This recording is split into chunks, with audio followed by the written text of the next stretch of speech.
Halo Sobat Denok Ayu semua, terima kasih karena masih setia menunggu video-video terbaru dari Denok Ayu Novel. Jangan pernah lupa ya untuk selalu subscribe, like, and comment, agar Denok semakin semangat upload videonya. Menantu terbaik bab 719 bagian 719. Dia buru-buru meletakkan tangannya kembali, tetapi sudah terlambat. Karena dia baru saja masuk kamar tidur dengan tergesa-gesa, jadi dia tidak menutup pintu, dan pintu kamar tidur mereka tegak lurus dengan lorong ruang tamu, dan jaraknya hanya 1 atau 2 meter. Ketika dia berdiri, suara sepatu hak tinggi berdering 2 kali, dan ada sosok tinggi berdiri di luar pintu, dan pada saat yang sama terdengar suara yang jelas, "Jiarong, apa yang kamu lakukan?" Jantung Lin Yu berdebar-debar beberapa kali, ketakutan oleh suara itu, dan buru-buru bangkit, tetapi karena dia terlalu gugup, kakinya terpeleset dan berdebar-debar dan duduk di tanah. Ada tawa seperti lonceng perak tiba-tiba di luar pintu, dan kemudian suara tinggi yang mengenakan rok profesional masuk, mengulurkan telapak tangan putih dan ramping di Lin Yu, dan mengeluh, "Apa yang membuatmu panik?" Seperti pencuri. Lin Yu mendongak dan menemukan bahwa Ye Qingmei sedang menatapnya dengan senyuman, tiba-tiba menghembuskan napas, menepuk dadanya dan berkata, "Oh, kakak perempuan, kamu membuatku takut sampai mati. Mengapa kamu kembali?" Saat dia berkata, dia meraih alis halus Ye Qing dan berdiri. "Saya lupa mengambil file, jadi saya akan kembali untuk mengambilnya." Ye Qingmei melirik kunci yang tidak terkunci di lemari rias dan alat kriminal di tanah, dan berkata dengan takjub, "Apa yang kamu cari? Kamu juga membuka lemari rias Yan Yan.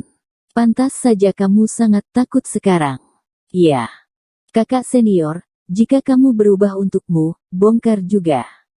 Lin Yu memberitahu Ye Qingmei tentang adegan aneh Jiang Yan tadi malam.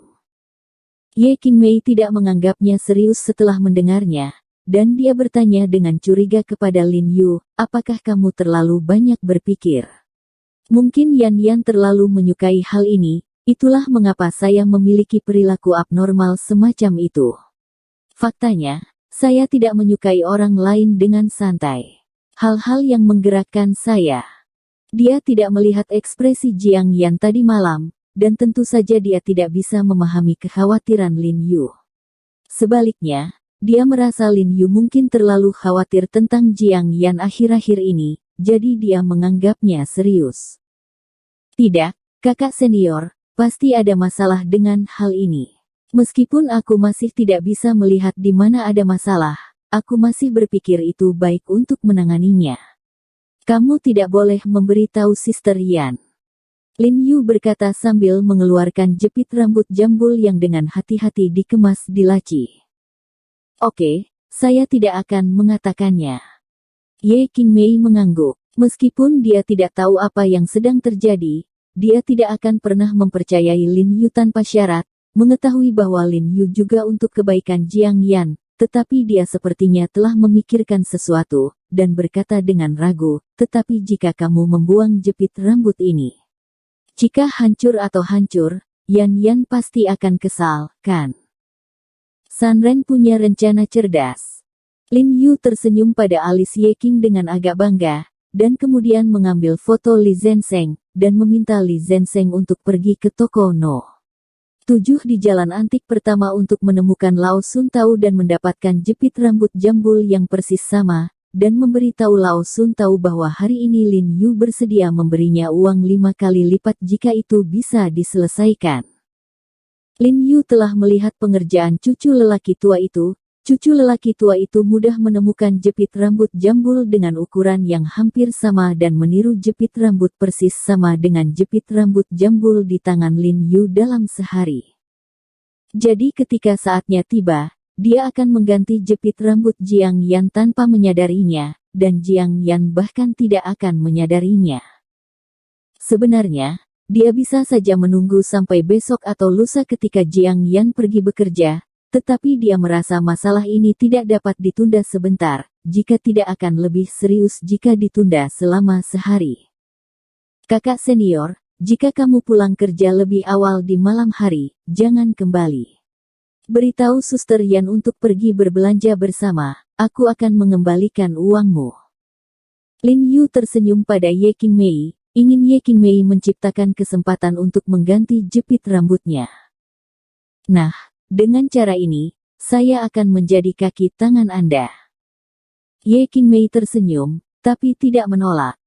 Menjelang siang, Lin Yu langsung pergi ke rumah sakit untuk menjemput Jiang Yan, membeli beberapa hadiah, dan keduanya pergi ke rumah He Zizhen bersama. Kediaman He Zizhen mirip dengan bapak dari keluarga He. Ini juga merupakan kawasan hunian khusus bagi kader militer. Bahkan struktur dan tata letak rumahnya sangat mirip, dan semuanya adalah rumah mandiri. Namun, dilihat dari usia konstruksi rumah tersebut, jauh lebih baru. Jiarong, ini dia. Begitu dia memasuki pintu, Lin Yu masih khawatir tentang bagaimana menemukan rumah He Zizhen, tetapi begitu dia memasuki pintu, dia mendengar suara keras di kejauhan. Ketika dia melihat ke atas, dia menemukan seorang pria berseragam militer berdiri di kejauhan. Itu adalah He Zizhen. Tuan kedua.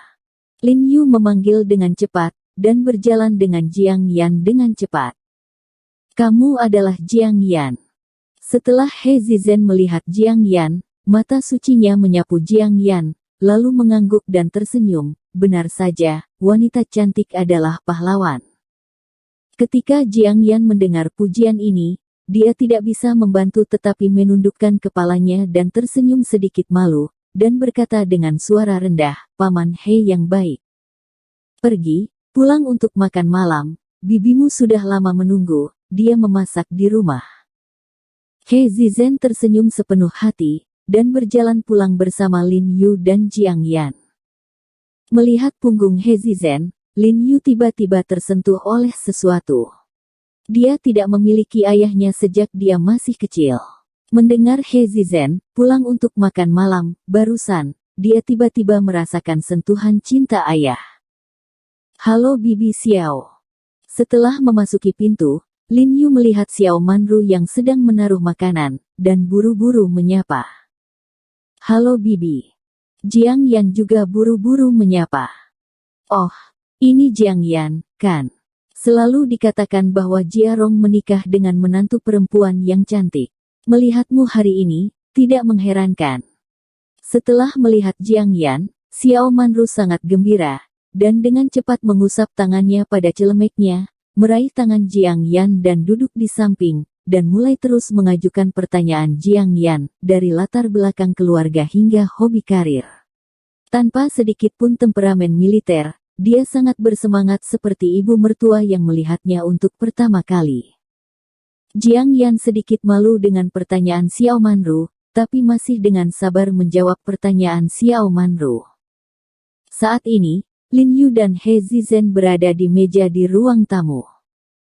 Jiarong, saya belum memberikan sumbangan yang baik terakhir kali, terima kasih. He Zizhen menuangkan secangkir teh untuk Lin Yu dan berkata dengan emosi, sangat jarang bagi orang muda seperti Anda untuk menyumbang begitu banyak pada satu waktu. Pikiran dan keberanian ini mengagumkan. Dia tahu bahwa Lin Yu memiliki banyak bisnis di bawah kendalinya, tetapi dia tidak berharap Lin Yu begitu murah hati. Para martir ini telah mengambil nyawa mereka. Apa yang dapat saya lakukan dengan uang kecil ini? Lin Yu berkata dengan agak sedih. Jangan khawatir, uang ini akan kami manfaatkan. Kami akan membangun sekolah, rumah sakit, dan lembaga lain yang didedikasikan untuk para korban syahid di banyak tempat di seluruh negeri, sehingga dananya akan digunakan secara eksklusif. He Zizhen bersumpah dengan keagungan, jangan khawatir, proyek yang berhubungan dengan militer semacam ini, orang-orang di bawah ini tidak akan berani memperkosa dan licin kecuali dia tidak sabar. Itu bagus. Lin Yu tersenyum dan mengangguk. Sayang sekali, aku akan kembali ke perbatasan besok. He Zizhen menghela nafas dan tertawa, jadi, bibimu dan aku memanggilmu dan Jiang Yan hari ini. Ini adalah jamuan perpisahan. Lagi pula, kita tidak punya anak laki-laki, dan tidak ada yang bisa mengucapkan selamat tinggal. Dia sangat sedih ketika mengatakan ini, dengan sedikit kesedihan di senyumnya. Dia sibuk mengunjungi orang-orang yang selamat dari rekan-rekannya yang telah meninggal dalam beberapa hari terakhir. Dia tidak punya waktu untuk melakukan tes garis ayah dengan Jiarong di masa depan, dan sekarang dia harus segera kembali ke perbatasan. Setelah perjalanan ini, saya tidak tahu apakah dia bisa kembali. Panggil Lin Yu untuk makan malam. Apakah Lin Yu adalah putranya atau bukan? Dia dan Xiao Manru menganggap Lin Yu sebagai putra mereka untuk saat ini. Bagaimanapun, berita tentang kemunculan dokumen garis hidup Huaxia telah beredar. Semua jenis kekuatan sedang mengincar dan mengacaukan. Kali ini rekan seperjuangannya akan mati. Lain kali, mungkin dia. Lin Yu tiba-tiba merasa tidak nyaman ketika mendengar perkataan He Zizhen. Bagaimana mungkin dia tidak mendengar arti dari perkataan He Zizhen? Ya, tidak diketahui apakah seorang pria berdarah besi dan darah seperti He Zizhen memiliki keturunan, bahkan jika dia mati dalam pertempuran. Saya khawatir tidak ada yang akan mengirimkannya sampai akhir. Mengapa He Zizhen memintanya datang untuk makan kali ini? Dia jelas mempercayakan pemakamannya. Wajah Lin Yu tegas, dan dia berkata dengan tegas, Paman Ho, terlepas dari apakah saya memiliki hubungan darah antara He Jiarong dan Anda, dalam hati saya telah menganggap Anda sebagai seorang ayah. Jangan khawatir, bahkan jika saya tidak ada hubungannya dengan Anda, aku, He Jiarong, juga bersedia mendukungmu dan Bibi Xiao untuk pensiun. He Zizhen adalah orang yang dihormati Lin Yu dari dalam keluar, jadi meskipun dia tidak tinggal di dalam tubuh Brother Rong saat ini, duduk di depan He Zizhen sebagai Lin Yu, dia bersedia mengirimkan akhir untuk He Zizhen dan Xiao Manru. Bagus. He Zizhen mengangguk dengan penuh semangat, dia tidak bisa menahan perasaan sedikit terharu dalam suaranya. Lalu dia tertawa dan berkata dengan berani, dengan perkataan seorang keponakan yang berbudi luhur, aku tidak menyesal dalam hidup ini. Dengan kata-kata Lin Yu, keraguan terakhir He Zizhen lenyap. Dia tahu bahwa meskipun dia meninggal di perbatasan, Lin Yu akan menjaga istrinya. Dia tidak akan khawatir lagi saat dia pergi. Bersambung. Terima kasih sahabat Denok yang sudah mendengarkan video ini. Jangan lupa like, komen, and subscribe ya. Terima kasih.